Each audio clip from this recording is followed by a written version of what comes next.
You have a secret world inside your head, don't you? A place where you're the hero? Everything is more dramatic, more perfect, more alive than the reality you're sitting in right now. You can spend hours in there, crafting the perfect comeback to an argument you had last week, or living out a romance that feels more real than anything. You get a quick hit of pleasure from these fake scenarios. But what if this harmless escape is secretly teaching your brain that your real life isn't worth the effort? What if this mental habit is the very thing making reality feel so boring in the first place? Today, we're uncovering the psychology of why you create these fake worlds, why reality just can't seem to compete, and how your own mind might be trapping you in a cycle of dissatisfaction. So, why does it feel so good to retreat into your head? The answer starts with a powerful little chemical in your brain, dopamine. Now, dopamine is often called the pleasure chemical, but it's more accurate to think of it as the molecule of motivation. It's the thing that drives you to seek rewards. Here's the trick. Your brain doesn't always draw a sharp line between imagination and reality. When you vividly imagine a successful or emotionally charged scenario, your brain can release dopamine in a surprisingly similar way to the real thing. Research shows that picturing an event and actually living it activate many of the same neural circuits. Your brain's limbic system, its emotional core, lights up, making these fantasies feel rich and real. This creates what we can call cheap dopamine. Achieving something in real life takes effort and risk. You have to study for the exam, be vulnerable enough to ask someone on a date, or put in the hours at the gym. Fantasizing, on the other hand, offers instant gratification with zero risk. You have complete control. You can script every detail, win every argument, and experience endless novelty, all-powerful triggers for that dopamine rush. It seems like a perfect system, but it has a hidden cost. Your brain is a learning machine. Every time you choose the easy reward of a fake scenario over the hard-won satisfaction of a real effort, you're teaching it a lesson. Reality is difficult, while fantasy is easy and pleasurable. The more you reinforce this pattern, the more your brain can start to prefer the quick fix. Real life, with all its messiness and potential for failure, starts to feel impossibly dull in comparison. You're not just escaping boredom, you are actively training your brain to prefer the escape. And that's how the cycle begins. For most people, daydreaming is a normal, even healthy part of life. It can be a tool for creativity, problem solving, or just unwinding. But there's a line.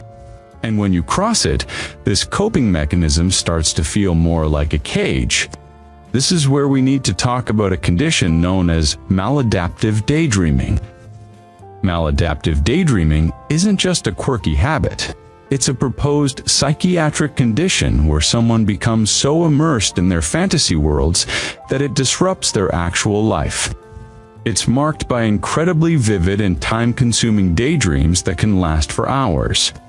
People with this condition don't just drift off. They are compulsively pulled into complex narratives, often triggered by music or a movie.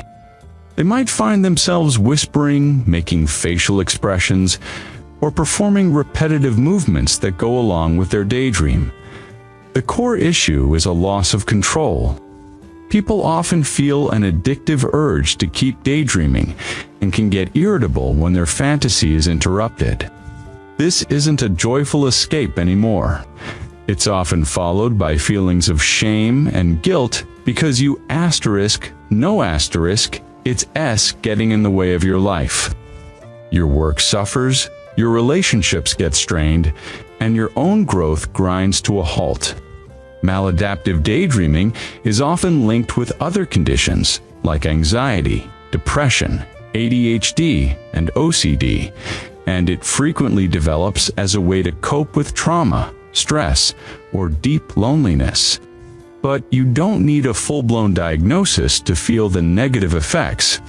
The more time you spend in your idealized mental world, the more you can begin to experience dissociation, of feeling of being disconnected from your own body and your surroundings.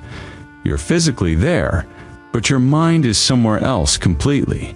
This emotional detachment can make it incredibly hard to form meaningful connections with the people right in front of you. After all, how can they compete with the perfect, predictable characters in your head? This creates a feedback loop. Reality feels boring, so you escape. But the more you escape, the less practice you get at navigating the real world. Your social skills might get rusty, your tolerance for frustration drops, and your ability to find joy in simple, everyday moments fades.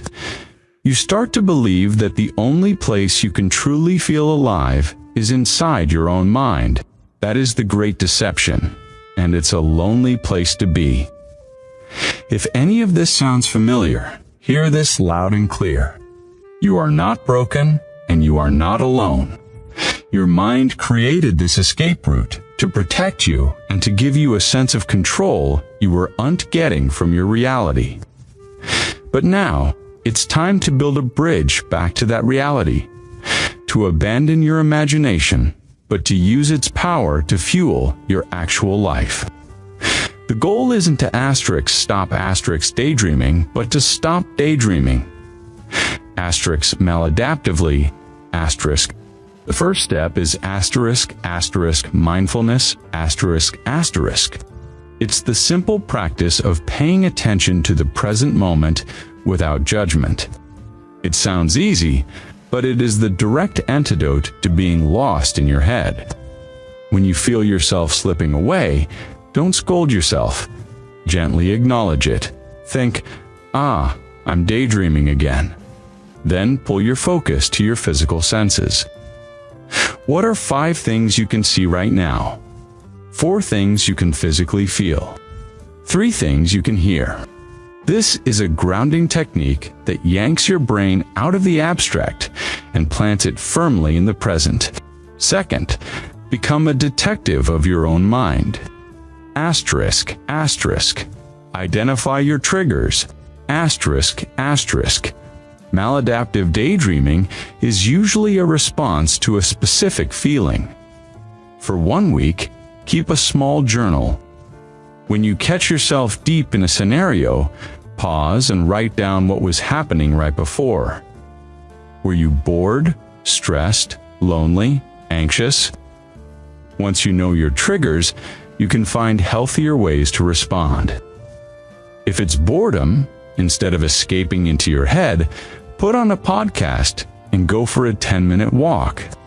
If it's stress, try a 5-minute breathing exercise. You're replacing an automatic maladaptive habit with a conscious, healthy one. The third and most crucial step is to start making your real life more compelling. Your brain is escaping because reality feels unfulfilling. So, the ultimate solution is to slowly build a life you don't feel the need to run from. Your daydreams are a map. They show you what you crave. Do you constantly daydream about adventure?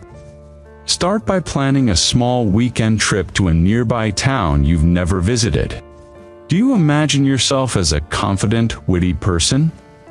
Join a local club Toastmasters, an improv group, a book club where you can practice those skills in a low-stakes environment. The key is to take one small piece of your fantasy and translate it into a real-world action. Your imagination isn't the enemy, it's a tool for motivation. Use it to picture the first tiny step, and then take that step. The dopamine you get from achieving a small, real goal is far more sustainable and rewarding than the cheap hit from a fantasy. It builds real self-esteem and creates positive momentum. This journey isn't easy, and these patterns are deeply ingrained. So, I want to hear from you. What do your fake scenarios look like? What helps you stay grounded in reality? Share your story in the comments. Reading through the experiences of others can be incredibly validating, and you'll see just how many people are navigating this exact same struggle. And if this video resonated with you, consider subscribing. We explore the psychology of how to build a better life every single week. That secret world in your head is a testament to the power of your mind. It shows your creativity, your desire for connection, and your deep need for an exciting life. But it's a training ground, not the main event. For a long time, you may have used it as a shelter, teaching yourself that reality is something to be avoided. But you have the power to change that story. By practicing mindfulness, understanding your triggers, and taking small, courageous steps to make your real life line up with your desires, you can reclaim your focus. You can start turning that rich, imaginative energy outward. The goal isn't to have a boring life. The goal is to build a life so engaging, so genuinely yours, that you no longer feel the compulsive need to escape it. Your best stories aren't the ones you live in your head. They're the ones waiting for you to write them in the real world.